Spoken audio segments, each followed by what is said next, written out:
Hello दोस्तों, कैसे हो आप सब। बिल्कुल मस्त। तो देखो, पॉपुलेशन ज्योग्राफी चल रही थी हमारी, और पॉपुलेशन ज्योग्राफी की जो सीरीज है उसको हम एक नए लेवल के ऊपर लेके चलते हैं। और कल वाला जो सीरीज चल रहा था हमारा पॉपुलेशन ज्योग्राफी का, उसमें हमने पढ़ा था क्या क्या, कि भाई साहब पॉपुलेशन ज्योग्राफी से रिलेटेड कुछ विद्वान हैं, उनके बारे में हमने पढ़ा था। और आज भी हम उन्हीं के बारे में पढ़ेंगे, क्योंकि यहाँ से क्वेश्चन बनता रहता है, इसलिए इनके बारे में अच्छे से पढ़ना बहुत ज़्यादा ज़रूरी है। क्योंकि ये जो भी विद्वान हैं, चाहे वो किसी भी ज्योग्राफी की यूनिट से संबंधित हो, चाहे पॉपुलेशन ज्योग्राफी से संबंधित हो, चाहे सेटलमेंट ज्योग्राफी से संबंधित हो, चाहे रीजनल प्लानिंग से संबंधित हो। देखो, यहाँ पर यदि हम एक साथ सारे के सारे मॉडल पढ़ लेंगे तो उसका हमें सबसे बड़ा बेनिफिट यही मिलेगा कि एक तो हम जो मॉडल दिए गए हैं उनसे कन्फ्यूजन नहीं होगी कौन सा मॉडल किसके द्वारा दिया गया है। दूसरी बात, हम सबसे बड़ी एक समस्या होती है उससे हमें बिल्कुल 100% छुटकारा मिल जाएगा। और वो समस्या होती है, हमें बुक याद करने में कंफ्यूज हो जाता है कि कौन सी किताब किसके द्वारा लिखी गई थी। और मैं यहाँ पर सारे के सारे जो पॉपुलेशन ज्योग्राफी के जो भी ज्योग्राफर्स हैं वो सारे के सारे मैं एक साथ लेके आया हूँ यहाँ पर। तो उससे क्या होगा, आपका कंफ्यूज हट जाएगा। अब यदि मैं इनको आगे पीछे करवाता, कैनन को मैं 20वें पेज में करवा रहा हूँ, इसके अलावा जैसे मान लो अभी कोलमैन है उसको मैं 30वें पेज पर करवा रहा हूँ, तो उससे क्या होता है, कन्फ्यूज हो जाते हैं। तो यहाँ पर इस तरीके से बनाने की कोशिश की है जो आपको कन्फ्यूज भी ना करे और आपका जो कन्फ्यूज है उसको दूर करने की कोशिश करें। आज हम पढ़ते हैं एडविन कैनन के बारे में। देखो, एडविन कैनन ये भी एक पॉपुलेशन ज्योग्राफी के संबंध में एक बहुत अच्छे और जाने पहचाने विद्वान थे। ठीक है, ये बात सिंपल सी है।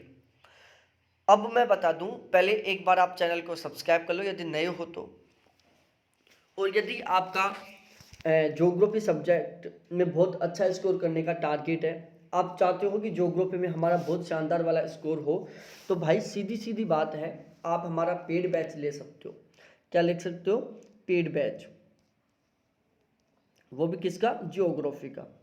पेड बैच यदि आप ज्योग्राफी का लेते हो तो उसका चार्ज है, मैं एक बार कॉन्टैक्ट नंबर बता देता हूँ, 7891350470।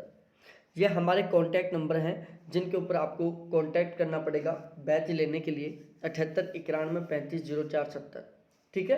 अब यहाँ पर हमारा जो बैच है, देखो पीजीटी और फर्स्ट ग्रेड स्कूल लेक्चरर के लिए यदि आप बैच लेते हो चार्ज 500 रुपये, नेट के लिए सेट के लिए लेते हो तो चार्ज 500 रुपये, कॉलेज लेक्चर के लिए लेते हो, असिस्टेंट प्रोफेसर के लिए लेते हो तो चार्ज 800 रुपये। ठीक है, नाम मात्र चार्ज है जिसमें आपको हर यूनिट के ऑब्जेक्टिव क्वेश्चन भी दिए जाएंगे। अब देखो, जो कैनन थे वो एक अमेरिकन थे। देखो ध्यान से देखना, जब आप पॉपुलेशन ज्योग्राफी पढ़ोगे ना तो इसमें जितने मोस्टली विद्वान हैं वो सारे के सारे अमेरिका के हैं। ये आप एक नोट कर लेना चाहे, और बाकी मैं बता रहा हूँ पॉपुलेशन ज्योग्राफी में मोस्टली विद्वान है जो अमेरिकन है। तो कई बार बाई चांस आप कंफ्यूज हो जाओ कि यार ये अमेरिकन है, ये कहाँ का है, फ्रांसीसी है या फिर ब्रिटिश है।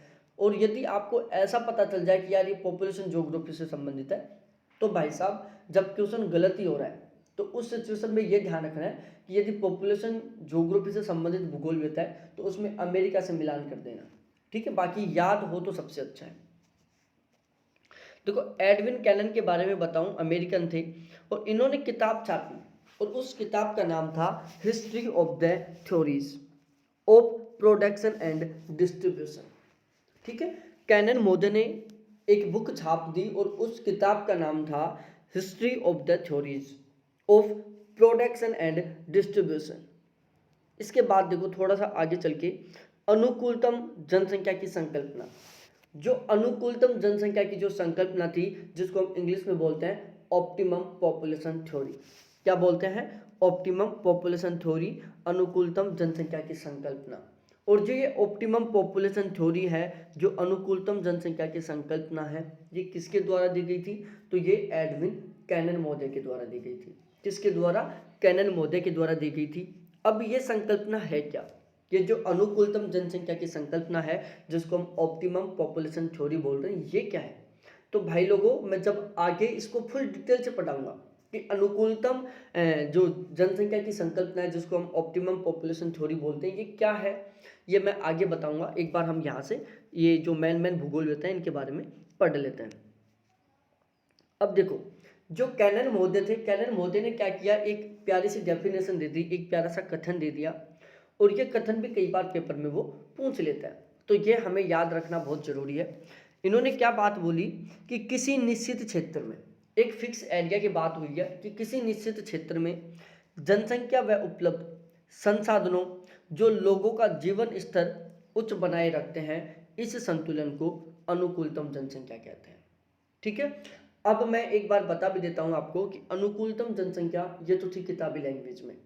अब मैं अपने एक समझाने के तरीके से बताता हूं, क्योंकि क्वेश्चन ये पूछ लेता है कि निम्नलिखित में से कौन सा कथन अनुकूलतम जनसंख्या को सही ढंग से परिभाषित करता है, और वहां पर वो इस डेफिनेशन का यूज नहीं करता, वहां पर वो लैंग्वेज बदलता है।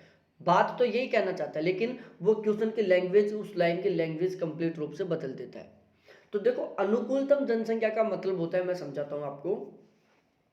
ठीक है, आपके परिवार में 10 लोगों का खाना है। ठीक है, ध्यान से समझना, आपके परिवार में 10 लोगों का खाना आपके पास, सपोज दूसरा एग्जांपल दे रहा हूं मैं, एक बार ध्यान से सुनना। आपके पास 10 लोगों का खाना है। कितने लोगों का खाना है? 10 लोगों का, और खाने वालों की संख्या भी केवल 10 है। पहली कंडीशन कि 10 लोगों का खाना है, खाने वाले लोगों की संख्या भी 10 है। मैं एक समझाने की कोशिश कर रहा हूं, बाकी ये नहीं है, और भी आगे समझाऊंगा। खाना 10 लोगों का, खाने वालों की संख्या 10। दूसरी साइड खाना 10 लोगों का, खाने वालों की संख्या 20 या 15। ठीक है, तो अब आप इसमें बताओ कि अनुकूलतम सिचुएशन कौन सा है। तो यहां पर तो अनुकूलतम दिख नहीं रही कि 10 लोगों का खाना है, 15 या 20 खाने वाले हैं। इस साइड देखो, 10 लोगों का खाना है, 10 ही खाने वाले लोग हैं। तो यहां पर क्या है, बिल्कुल अनुकूल है, 10 लोगों के अनुकूल खाना है, जबकि यहां पर 10 लोगों के अनुकूल खाना नहीं है, 20 लोगों के अनुकूल खाना नहीं है। यहाँ पर 15 या 20 लोगों के अनुकूल खाना नहीं है, क्योंकि जो खाना है वो मात्र 10 कैंडिडेटों का है, लोग 15 या 20 है। इस साइड 10 लोगों का खाना है और 10 ही लोग हैं, तो खाना है जो 10 लोगों के अनुकूल है। इस सिचुएशन में खाना 10 लोगों के अनुकूल, खाना 20 लोगों के अनुकूल नहीं है इस सिचुएशन में। अब हम मेन बात आती है ये संसाधन पर। अब मैं समझाता हूं। आपका गांव है ये, ठीक है, आपके गांव में एक फैक्ट्री है, फैक्ट्री को भी हटाओ, चलो मैं एक एग्जांपल लेता हूं। जैसे संसाधनों की बात करें, हमारे देश में आप देख सकते हो, आप हमारे देश में देख सकते हो, आप अपने गांव में देख सकते हो, जब हमें संसाधनों की आपूर्ति अपनी इच्छा के अनुसार या उपलब्धता के अनुसार हो जाए। अब मैं बताता हूं आपको, जैसे कुछ टाइम पहले देखो, आप कुछ टाइम पहले चलो, जब हमें पेट्रोल और डीजल एक बिल्कुल सुलभ अवस्था में मिल जाता था मोस्टली सभी को, अभी भी मिल रहा है लेकिन थोड़ा सा रेट ज़्यादा हो गया, लेकिन हमें बिल्कुल अनुकूल तरीके से मिल रहा है सभी को पेट्रोल और डीजल। लेकिन क्या हमें थोरियम और यूरेनियम ये अनुकूल तरीके से मिल रहा है? नहीं मिल पा रहे। क्यों? क्योंकि यूरेनियम और थोरियम की क्वांटिटी कम है, हम लोगों की जनसंख्या ज़्यादा है। ऐसा ही थोड़ा आगे चलो, 2050 तक अनुमान लगाया जाता है कि पेट्रोल और डीजल खत्म हो जाएंगे। ठीक है, तो 2050 में पेट्रोल और डीजल और हम, पेट्रोल डीजल और जनसंख्या के बीच में एक अनुकूल संबंध नहीं रहेगा, क्योंकि जनसंख्या वहां पर ज्यादा है जबकि पेट्रोल और डीजल की मात्रा कम है। वर्तमान समय में पेट्रोल डीजल और हमारे जनसंख्या के अंदर एक अनुकूल स्थिति बनी हुई है कि हमें पेट्रोल डीजल एक सुलभ तरीके से प्रोवाइड हो रहा है, एक अच्छे से बिल्कुल आसानी से मिल रहा है। ठीक है, तो सुलभ संसाधनों, यहाँ पर अनुकूलतम का मतलब होता है कि जो संसाधन हमें चाहिए जनसंख्या की पूर्ति के लिए, जनसंख्या की आवश्यकता की पूर्ति के लिए जो संसाधन वो उपलब्ध हैं, जनसंख्या की आवश्यकता की पूर्ति के लिए संसाधन उपलब्ध है, तो ये तो अनुकूलतम स्थिति है। दूसरी साइड जनसंख्या की जो आवश्यकता है उसको पूरी करने के लिए संसाधन उपलब्ध नहीं है, संसाधनों की भारी मात्रा में कमी है, ये अनुकूलतम स्थिति नहीं है, ये एक प्रतिकूल स्थिति हो गई जनसंख्या के लिए। ठीक है, अब हम पढ़ते हैं डेविड कोलमैन के बारे में। देखो, डेविड कोलमैन थे, ये ब्रिटिश थे। क्या थे ये? ब्रिटिश भूगोलवेता थे। देखो, इन्होंने 3 किताब छापी। पहली किताब का नाम था the changing face of Europe. पहली किताब छापी और इस किताब का नाम छाप दिया इन्होंने कि the changing face of Europe. दूसरी किताब थी इनका यूरोप द डेमोग्राफिक फ्यूचर। दूसरी किताब थी इनकी यूरोप द डेमोग्राफिक फ्यूचर। और तीसरी किताब थी इनकी the death of Europe have been postponed. ठीक है, तो इनकी ये 3 किताब थी डेविड कोलमैन महोदय की, जो ब्रिटिश भूगोलवेता थे। इनकी पहली किताब थी the changing face of Europe, दूसरी थी द डेमोग्राफिक फ्यूचर और तीसरी थी the death of Europe has been postponed. ठीक है, तो ये तीनों की तीनों किताबों के बारे में हमें नॉलेज होना चाहिए, हमें इन किताबों के बारे में पता होना चाहिए कि ये किताब किन किन की है और किन के द्वारा लिखी गई थी।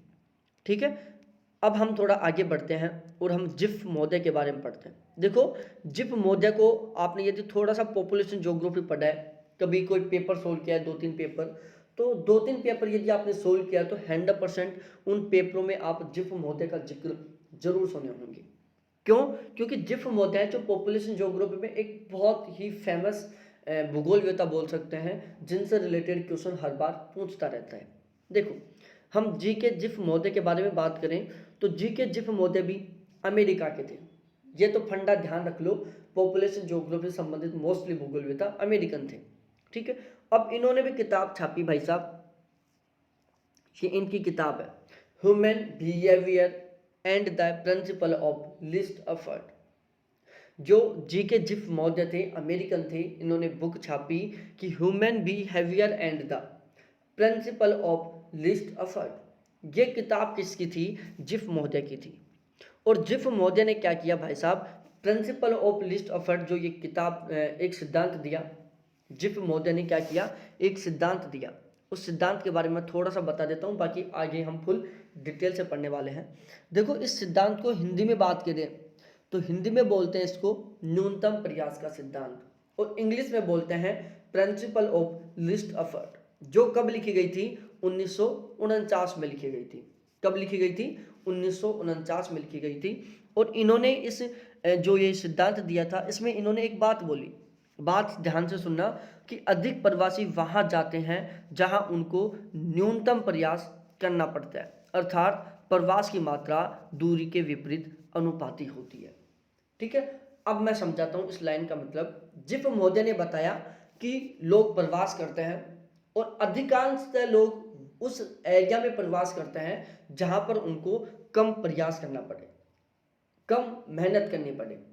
अब आप खुद हो, आप यदि अपने गांव से जॉब ढूंढने के लिए निकल रहे हो तो आप किसी दूसरे गांव में जाओगे, जयपुर में जाओगे या मुंबई में जाओगे, आप ज़्यादा प्रायोरिटी उस एरिया में दोगे जहां पर आपको जॉब ढूंढने में कम प्रयास करना पड़े, जहां पर आपको बिल्कुल आसानी से जॉब मिल जाए। दूसरी, प्रवास की मात्रा दूरी के विपरीत अनुपाती होती है। दूरी के विपरीत अनुपाती का मतलब, इस शब्द को भाई साहब व्युत्क्रमानुपाती बोल सकते हैं। जो विपरीत अनुपाती है इसको व्युत्क्रमानुपाती बोलते हैं। ये भी आप थोड़ा सा ध्यान लगा के सुनना कि जो विपरीत अनुपाती है उसको व्युत्क्रमानुपाती भी बोलते हैं। जैसे जैसे दूरी बढ़ती जाती है प्रवास की मात्रा घटती जाती है। आप खुद भी देख सकते हो, आपके गांव में मोस्टली कैंडिडेट ऐसे होंगे जो सुबह काम करने के लिए जाते हैं, शाम को आ जाते हैं।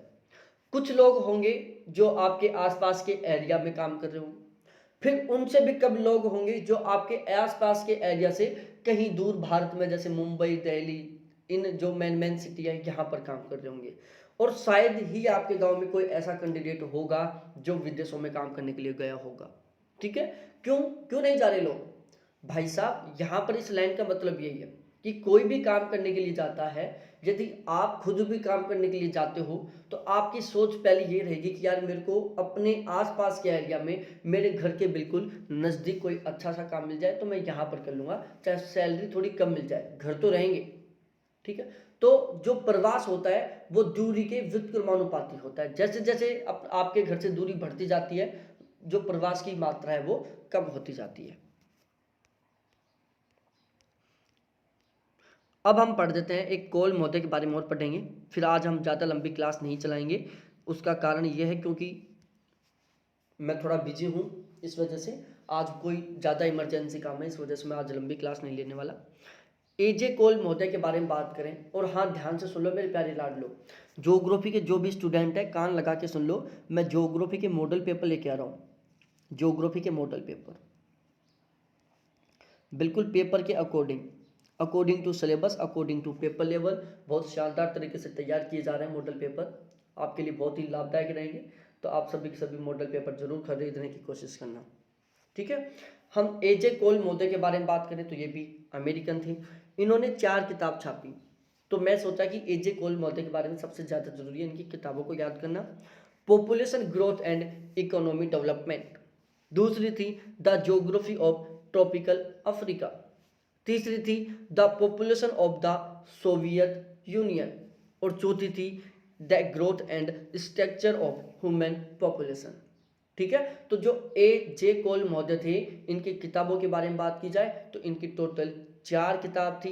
पहली थी population growth and economy development, दूसरी थी the demography of tropical Africa, तीसरी थी the population of the Soviet union, और चौथी थी the growth and structure of human population, ठीक है।